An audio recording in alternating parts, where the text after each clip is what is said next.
So Luke had a couple. He said, on average, how long does it take to edit a YouTube video? I do lives and then I cut them up, and I sometimes put a end screen and beginning screen. So it still takes a bit of time because you've got to get all the timestamps right and all of the rest. But I think, Cade, you do a lot more editing. You'll be much better suited to answer this. Depending on the kind of video it is, I don't do too many crazy edits. If you look at YouTubers that you're watching, Luke, the majority of them have an editor, and I imagine they get it out in under an hour. For myself, I don't do any crazy edits, and it takes me about probably an hour for a normal video. If it's just screen sharing and I'm just going through it, I can probably knock a video out in an hour. But if I'm doing podcast clips and I'm doing short form content, that can take a few hours total because I got to clip them up. Then I have to format them correctly on the computer. Then I have to airdrop them to my phone. Then I have to crop it for the iPhone portrait style. And then I have to add captions to it. So that whole process can take a little bit of time, depending on how long the podcast is. Usually they're an hour and a half. So probably 3 hours turnaround time. I imagine Luke's like thinking of starting YouTube, like on some level. Do you remember when you started and you weren't as proficient and experienced as you are now, how long it used to take you to edit? Was it a lot longer? I imagine it must have been.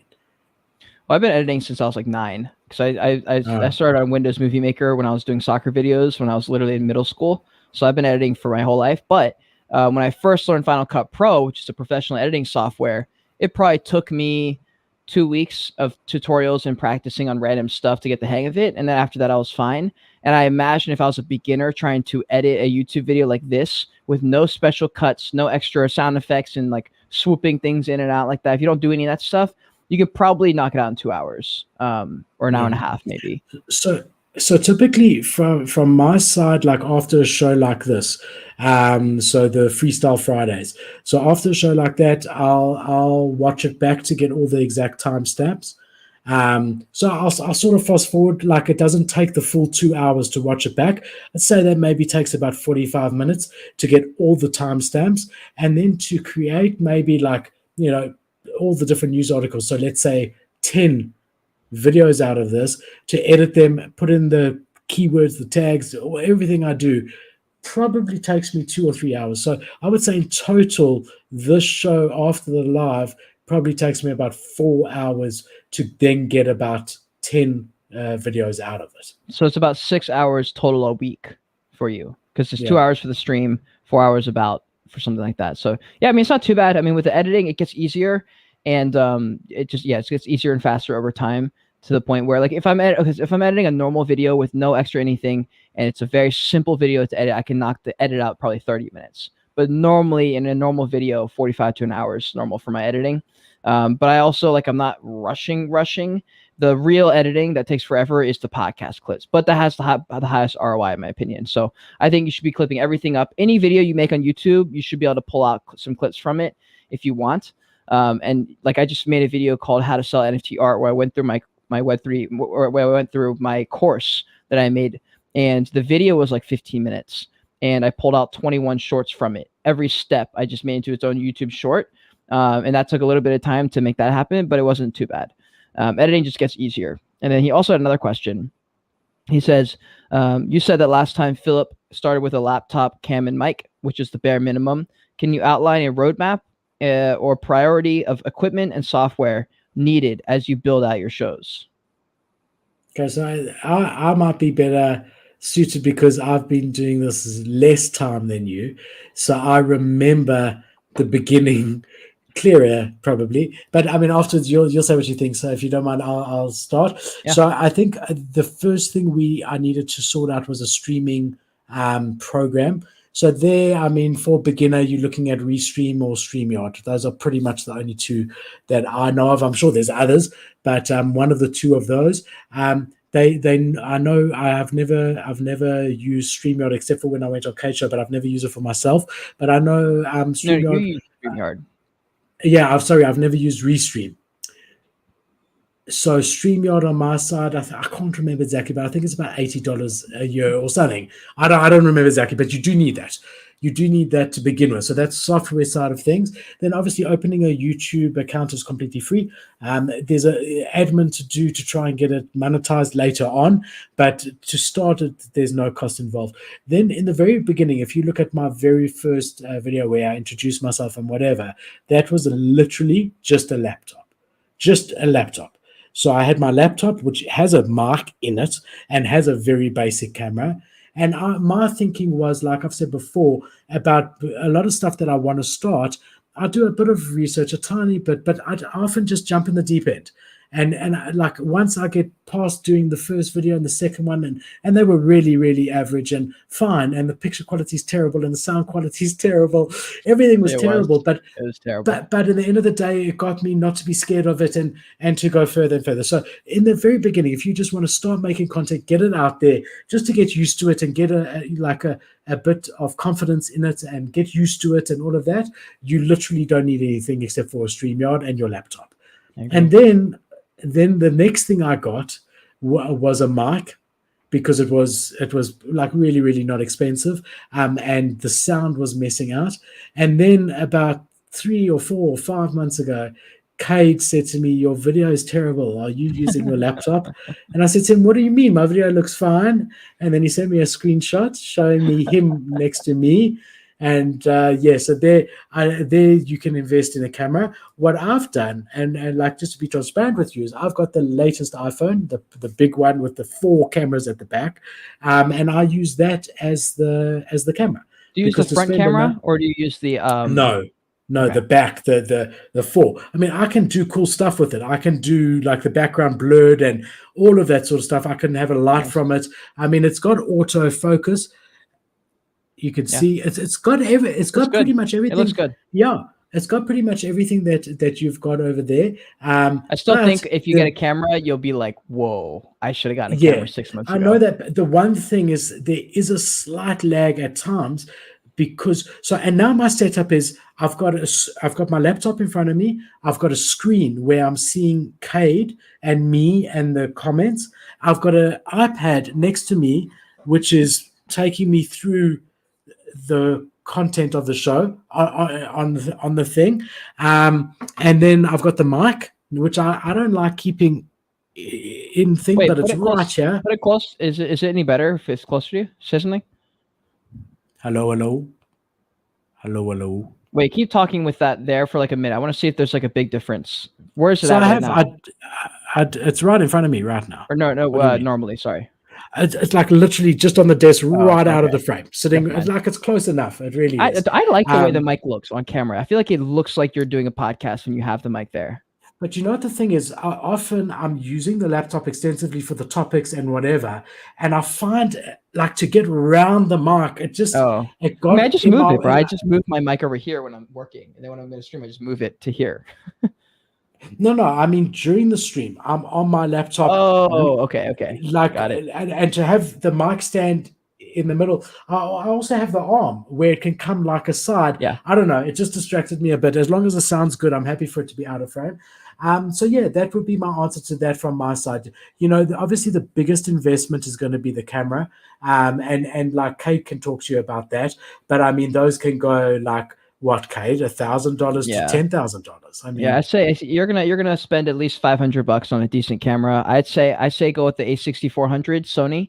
I just think that's the best bang for your buck. It's like $900. It's got a flip out screen so you can see yourself. You can change the recording time to be unlimited. So as long as your battery lasts, you can go unlimited. Like we've been going for almost 2 hours here. My camera is fine because I have a battery that plugs into the wall versus a normal battery. So it's got unlimited streaming until the camera overheats, basically, which is a long, long time. But I remember when I first upgraded, Philip, this was when I was in middle school still. I remember because I had a shit camera that my parents had, basically. They had an old digital camera. So I used theirs and it was terrible. And then actually it wasn't that terrible. It was okay. And then I remember being like, you know what? Like I have to invest in myself. I remember thinking that was the very first time I ever invested in myself. I didn't even know what that meant. There wasn't YouTube videos to explain what that meant either. I came with that in my head. And I was like, wait, if I get a better camera, my videos will look better.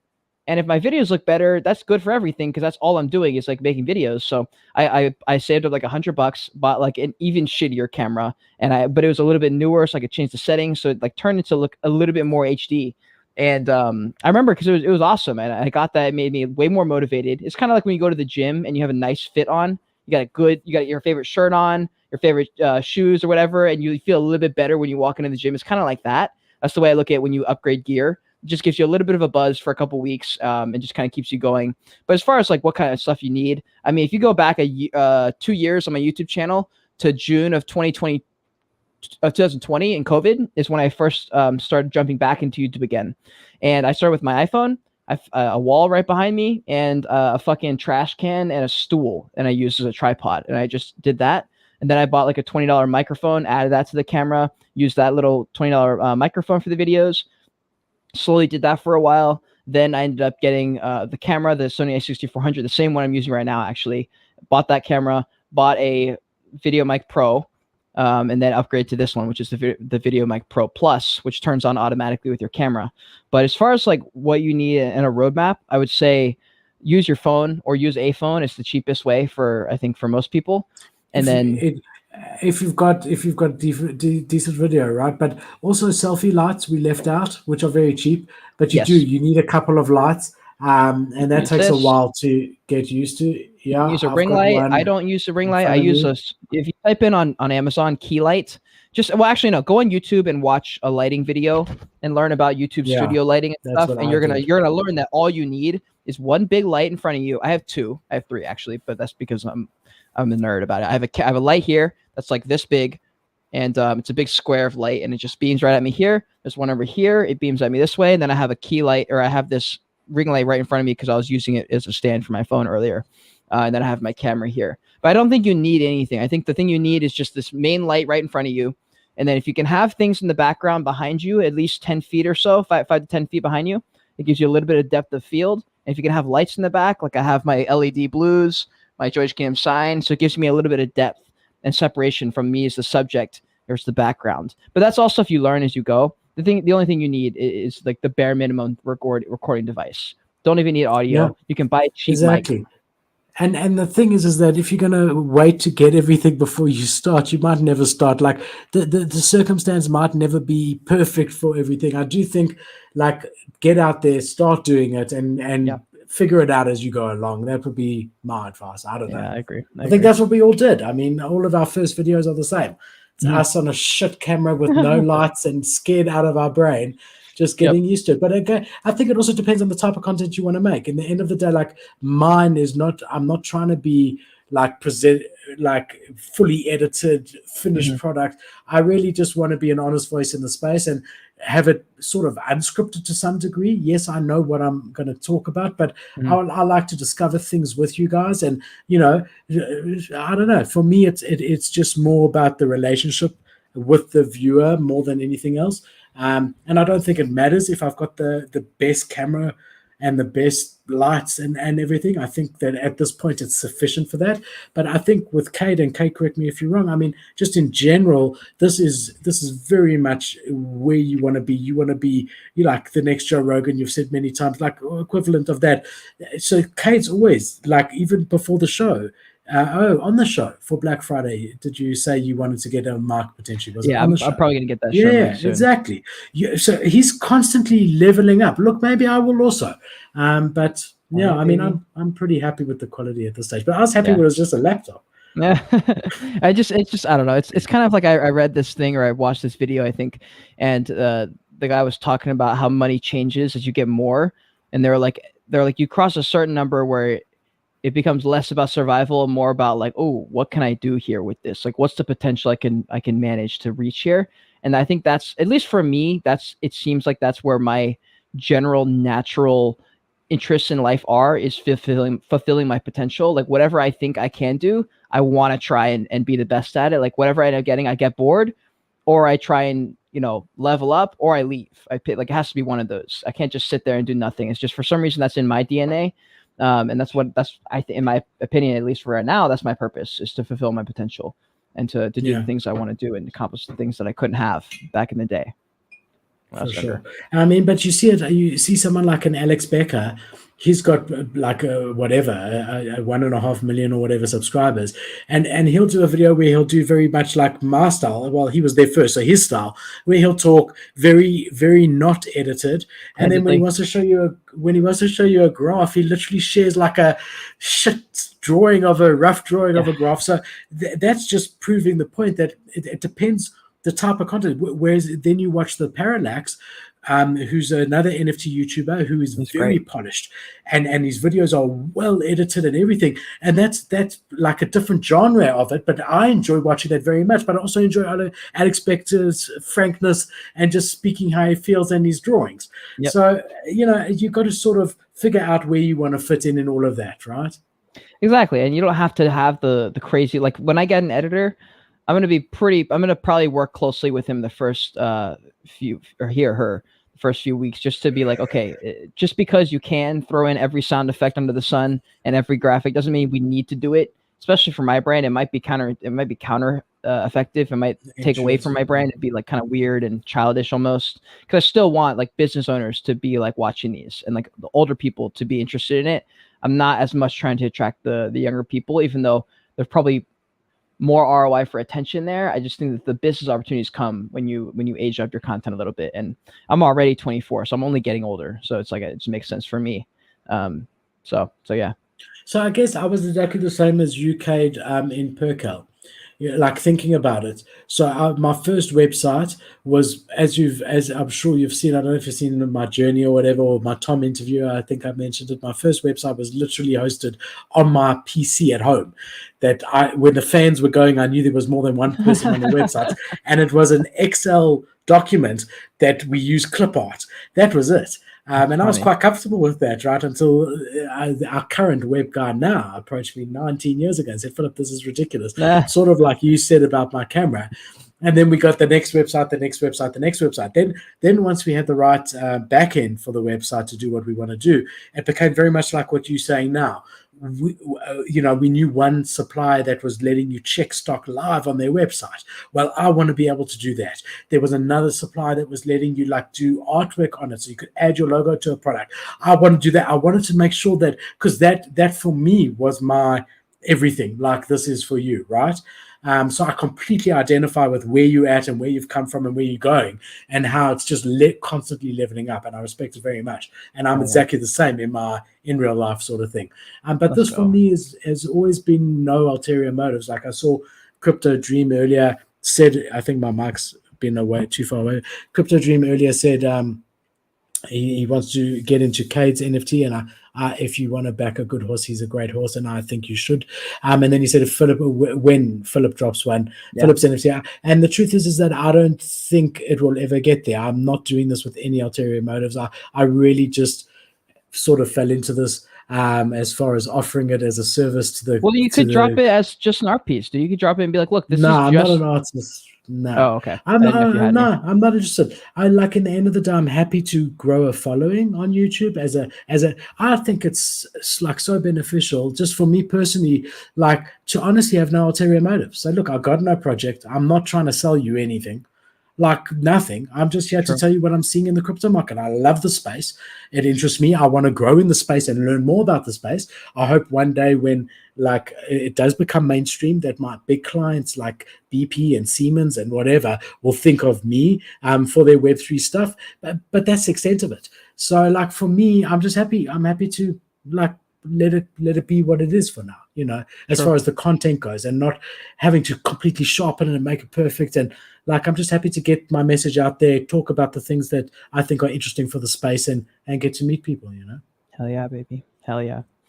Cool. Hell yeah. Also, if I don't know if anyone's going to Art Basel, but that looks like it's going to be pretty lit. So I hope everyone has fun. I'm not going to be going.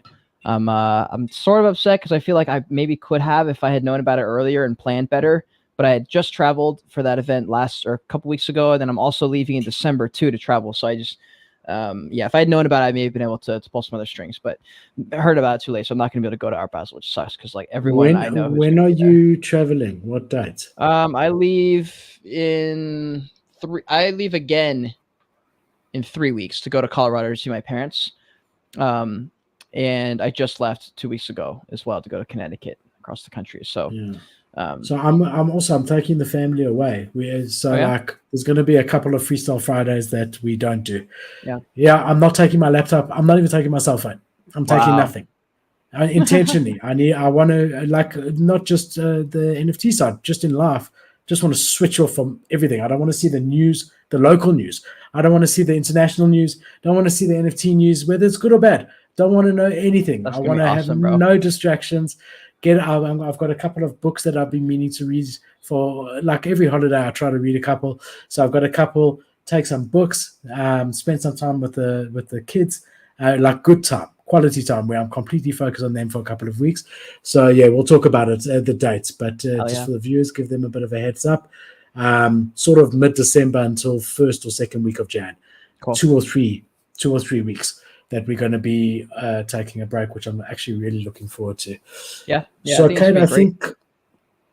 Yeah, for sure. I need it. I needed like change of scenery. No, because you remember with us, with COVID, with Danny, we haven't been on holiday for 3 consecutive years. Whereas we always used to go every December for 3 weeks. So even though I've taken time off and been with them, it's been here at home, where a change of scenery just makes a huge difference. So yeah, I'm looking forward to my first proper in real life holiday in 3 years, opposed to a metaverse holiday. Yeah. Hell yeah, man. Anything else, my brother? I think we're good. We're good on time. It's 2 hours now. I think we should end it, guys. To everyone who's been here with us, Anthony, Crypto Dream, everyone else who's been quieter, a real pleasure having you. Thank you for being here. Thank you for partaking. And we look forward to next week, Freestyle Friday. If you haven't already subscribed, please do so. If you're not following Cade, please follow him. If you're not following me, please follow me. And we will see you next week. Look after each other. Keep well. Ciao. Bye.